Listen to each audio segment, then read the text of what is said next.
The 2017 running back class stands out as perhaps the greatest running back class that has ever existed. When you compare it to every other year in the 2010s, 2017 produced at least double the amount of Pro Bowlers as any of the others in that decade. You have to go back nearly 30 years before you find another group like it. With outstanding talent all across the board, today we will go round by round taking a look at the 2017 running backs. This also includes possibly the best undrafted player currently in the NFL. But really quickly, let me give a shout out to today's sponsor, SeatGeek. So I was lucky enough to go see the Cowboys and Niners play in the divisional round, where me and my buddies had pretty awesome seats, courtesy of SeatGeek. With over 28 million downloads, SeatGeek is the #1 rated ticketing app. There are more than 70,000 events every single day on SeatGeek, including festivals, concerts, and many sports seasons are in full swing. SeatGeek always makes sure that you are getting a good deal, so when you're on the app, green means good and red means bad. Every ticket is backed by their buyer guarantee, and SeatGeek is the only site that lets you return your tickets ahead of the event with swaps. And you know I came through for you guys. Use my code KTO for $20 off tickets at SeatGeek. That's $20 off your first purchase with promo code KTO. Make sure you click the link in the description to download the app. Despite how good this class is, the first round is, at best, a mixed bag. 2 running backs were selected in the top 8 picks. Leonard Fournette, the 4th overall pick, has been underwhelming considering the hype he had coming out of college. His greatest NFL moment was his playoff run in 2020, where he played a key role in the Bucs' run to the Super Bowl, earning the nickname Playoff Lenny. But besides that, he's been inconsistent, banged up, and inefficient for most of his career. He has had 2 separate 1,000-yard seasons, but also Fournette has one of the lowest career yards per carry of the class. The other back selected in the first round was 8th overall pick Christian McCaffrey. By 2019, McCaffrey showed the NFL why he was worthy of a top 10 selection, earning first-team All-Pro with video game-like numbers as both a runner and a pass catcher. His incredible vision, quickness, and decisiveness made him one of the best offensive players in football, period. But his large usage rate, as well as his relatively smaller frame, has seen him miss quite a bit of time. We had almost forgotten about how good this dude was until he was surprisingly traded mid-season from the rebuilding Panthers to the contending 49ers. And it didn't take long for him to show us why he was so special in the first place. Breaks a tackle, good shifty move, get that, still going! McCaffrey's gonna score! If he can stay healthy, which is a big if, then McCaffrey will surely be one of the best backs in the NFL for at least a few more years. The second round in 2017 saw 2 more backs taken off the board, the first of which was 41st overall pick Dalvin Cook. From his first game, you could tell that Cook had potential to be something special, as he broke the Vikings' rookie debut rushing record set by Adrian Peterson by rushing for 127 yards. But Cook went on to tear his ACL after just 4 games, and a hamstring injury the following year kept him from playing the whole season. By 2019, Cook emerged as one of the best pure runners in the NFL, with over 1,100 yards and 13 touchdowns. And then he improved upon this in 2020, finishing only second to Derrick Henry in yards. And since then, Cook has been consistently solid. He earned 3 straight Pro Bowl appearances and possesses an excellent career yards per carry. He currently leads this loaded class of backs in rushing yards. Second on that list is fellow second-round pick Joe Mixon. Now, Mixon graded out as a first-round talent, but pretty serious off-the-field issues dropped his stock a bit.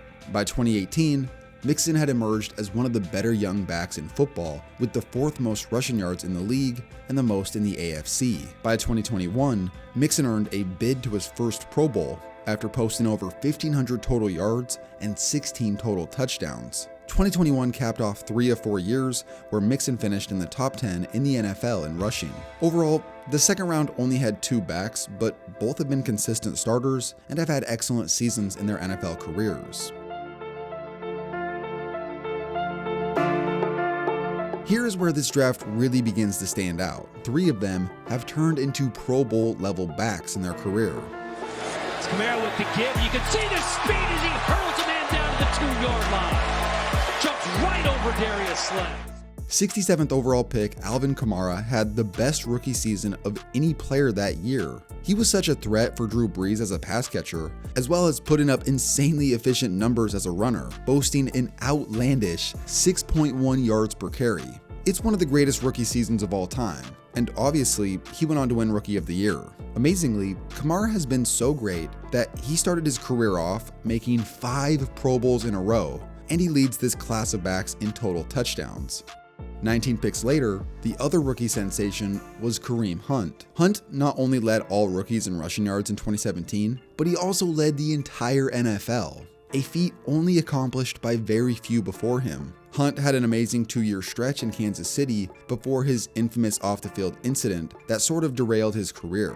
Since then, he's still been an excellent back next to Nick Chubb in Cleveland, but he's definitely fallen off from his first 2 years in the NFL. And near the end of the 3rd round, local Pittsburgh star James Conner grinded his way to the starting job for the Steelers by his 2nd year in the NFL. And he was solid, boasting nearly 1,500 yards and 13 total touchdowns in his first year as a starter.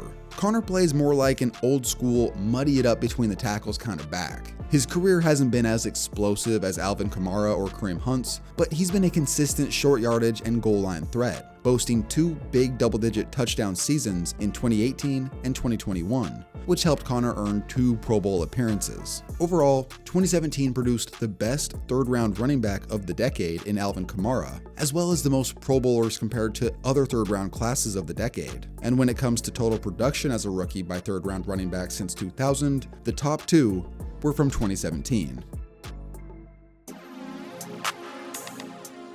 Now, once you get to the 4th round, you've arrived at day 3 of the NFL Draft, where the vast majority of these players are backups, special teamers, or don't last long in the NFL. When it comes to the 4th round specifically, 2017's class is nothing too crazy, but it does have 3 names that stand out. The 119th overall pick was Tariq Cohen, who was never going to be more than a gadget guy because he's only 5'6". But he was a beast for 3 years as the Bears' Swiss Army knife, especially as a return man and a receiver out of the backfield. 15 picks later, Jamal Williams has always been a short yardage back due to his bruising playstyle. He hadn't really been a dominant statistical player in his career, but he was beloved in Green Bay and now in Detroit.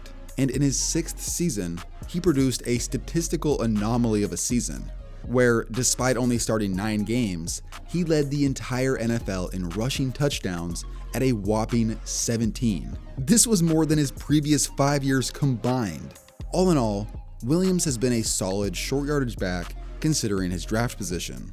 9 picks after him came Marlon Mack. Mack developed into the Colts' main starter in 2018 and 2019, peaking with a 1,000-yard season and 8 touchdowns. Again, this is pretty solid value for a 4th round pick.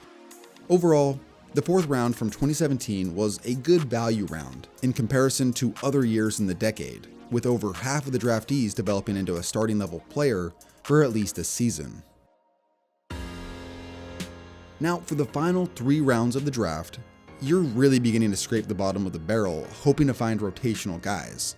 And if you're extremely lucky, you'll find a Pro Bowl level player. After doing some research, 109 backs were drafted in rounds 5 through 7 from 2010 to 2019, and just 5 of them, 6 if you include a fullback, have developed into Pro Bowl level players. And the best of all of those players came in 2017, and that was 5th round pick Aaron Jones.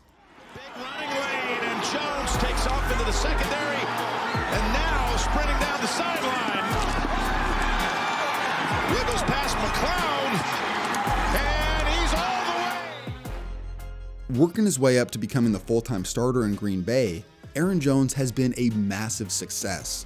First boasting a 1,500-yard, 19 total touchdown campaign in 2019, and he continued his success with 3,000-yard seasons in 4 years, along with a Pro Bowl appearance in 2020.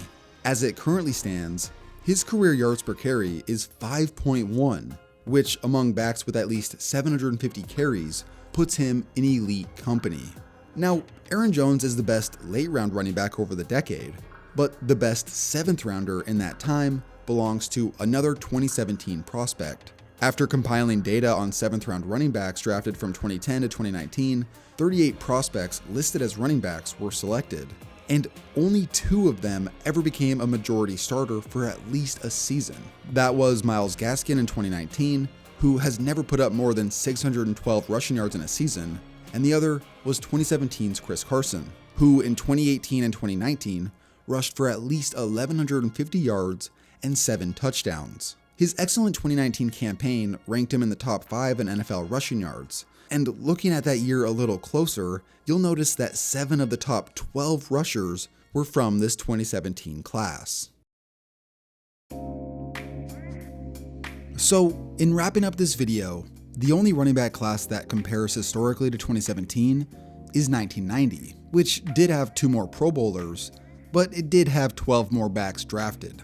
With that said, there's still time for 2017's class to compile more accolades. Now, the final reason as to why this 2017 class is so special is undrafted free agent Austin Ekeler. After graduating from Division II school Western Colorado, nobody had ever heard of this dude. The odds that he was going to make an NFL roster were beyond slim.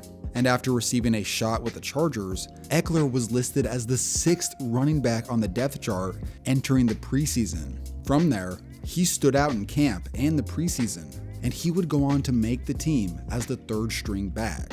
Ekeler didn't stop there. He impressed the coaching staff enough to get more playing time, and amazingly, he continued to improve year after year, receiving more and more playing time. By his 3rd season, he took over as the team's main offensive weapon, and now, in 2022, Ekeler is not only a captain, but he also produced some incredible numbers, ranking out as the #1 fantasy football player of 2022.